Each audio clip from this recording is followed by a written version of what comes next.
मध्य प्रदेश में अभी लागू औषध दुर्व्यसनी के संख्या इतना न बढ़ते जा रहल बा। लागू औषध प्रयोग एगो बहुत बड़का तबाही के रूप में इस समस्या के रूप में उजागर भइल बा। अपने के मध्य प्रदेश के ही 8 जिला में हजारों दुर्व्यसनी लोग, हजारों प्रयोगकर्ता लोग बा। एकर अवैध किस्म के ओसार पोसार होता, काहे से तो इंडिया नेपाल के ओपन बॉर्डर बा। तो ई कैसे ड्रग्स मतलब तस्करी होखेला आ एकर प्रयोग कैसे करेला नया पुस्ता, खास करके युवा लोग, लड़का लड़की लोग। अपने के सुई भी लेवेला लोग, दवा भी खाला लोग, गांजा चरस भी खाला लोग, आ ओकरा के सुधार करके भी समाज में फिर रिटर्न करे वाला भी कुछ ऑर्गेनाइजेशन सब सक्रिय बाड़ा सन, काम कर रहल बाड़ा। ओही में से आवेला एगो धनुषा के नकटा झीज में रहल पुनर्जीवन नेपाल कह के एगो सुधार केंद्र बा। अपने देख रहल बानी यानी कि बैकग्राउंड में अभी सब यहाँ लागू औषध प्रयोगकर्ता लोग के ही कक्ष है। लोग के तालीम करावल जाला, सिखावल जाला, दवा चलावल जाला। सुधार केंद्र के संचालक बानी अजितम पांडे। यहाँ के पिछला दिन में भी लागू औषध प्रयोगकर्ता रह चुकल बानी। यहाँ अभी इहे क्षेत्र में काम कर रहल बानी, समाज में कहीं ना कहीं एगो योगदान पुगा रहल बानी। यहाँ से हमनी के बातचीत करे जा रहल बानी सर। नमस्ते, स्वागत बा अपने। नमस्ते, धन्यवाद। कितना साल हो गए अपने के? यहाँ अभी 4 साल होके जा रहल बा। 4 साल पूगे पूगे हो गल बा। कितना लोग बा यहाँ? अभी क्लाइंट में तो 76 गो क्लाइंट हुई और सब बाकी एने स्टाफ, डे केयर, वॉलंटियर सब मिला के 100 से ऊपरे बा। मध्य प्रदेश के ही एगो बड़का समस्या बा, लेकिन एकर उतना चर्चा में ना उठेला। चाहे अपने के सरकार के नजर नहीं है कि लागू औषध दुर्व्यसनी लोग के जौन मतलब संख्या बढ़ते जा रहल बा, एकरा कैसे लगाम लगावल जाओ, कैसे अंकुश लगावल जाओ, ए पर का कहें? पहले सबसे शुरू में तो एगो चीज़ काथी बुझन कि हमनी के कैसे बुझे के पड़ल एगो बात कि मतलब अभी नेपाल के जोन डाटा देखावता सरकार 1,30,000 ड्रग यूजर देखावला तो 90,000 इंजेक्टिंग ड्रग यूजर देखावला। फर्स्ट बात तो डटे गलत बा। ठीक बा, सर्वे के हिसाब से एग्जैक्ट डाटा नहीं के ना तो हमरा लागला कि हमरा अपना एनालाइज में कैसन लागला 7 लाख से ऊपर आदमी अभी पीड़ित बा नेपाल में, पीड़ित बा। ये ड्रग यूजर से, इंजेक्टिंग ड्रग यूजर, ये सब मिला के 7 लाख से ऊपर आदमी पीड़ित बा।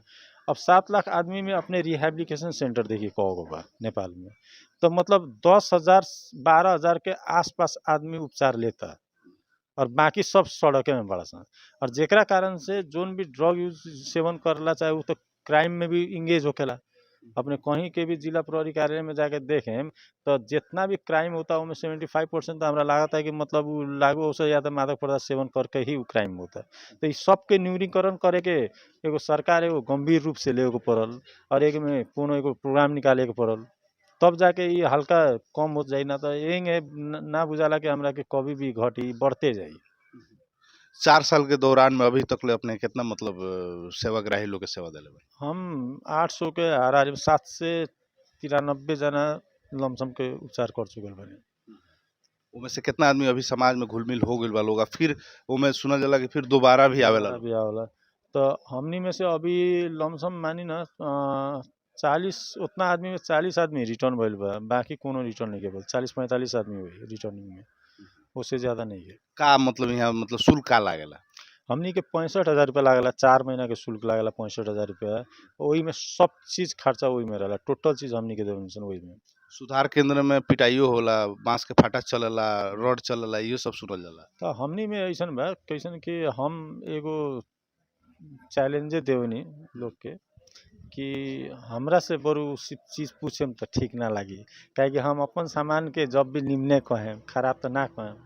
तो हमरा लगे जो गो क्लाइंट बा कोनो भी आदमी के हमर सुधार केंद्र में रखे के हुई और ये पीटे वाला जो भ्रम हुई तो हम कहें कि हमरा लगे जितना लड़का लोग बड़ा सन उनमें से रैंडमली 20 आदमी के छानस और बुलावस और पूछस, एको झापड़ यदि यहाँ पर पिटाई होत हुई तो हम इस संस्था बंद कर देंगे।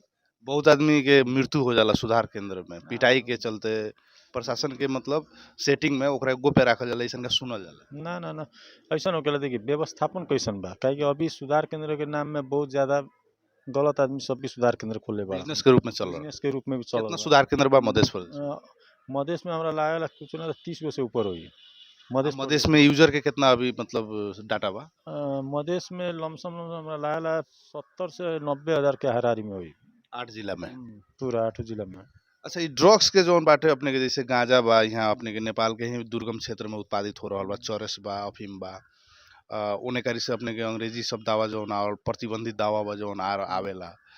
तो एकरा पर अपने के जौन सीमा क्षेत्र के सुरक्षा प्रशासन बाटे ऊपर काहे नहीं अंकुश लगावे से?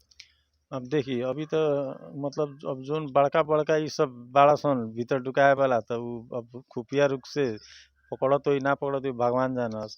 मगर ई जोन अभी के जोन परिपाटी चलल बा पहले के दौरान में अभी जोन यूजर बड़ा सन यूजर के हम खाली बात करें।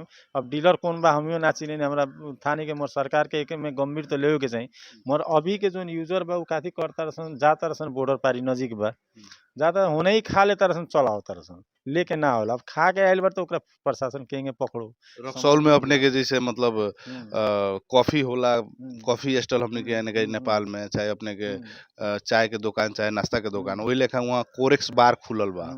तो सीमा सीमा क्षेत्र के मतलब मेडिकल शॉप के संचालक लोग के का कहे?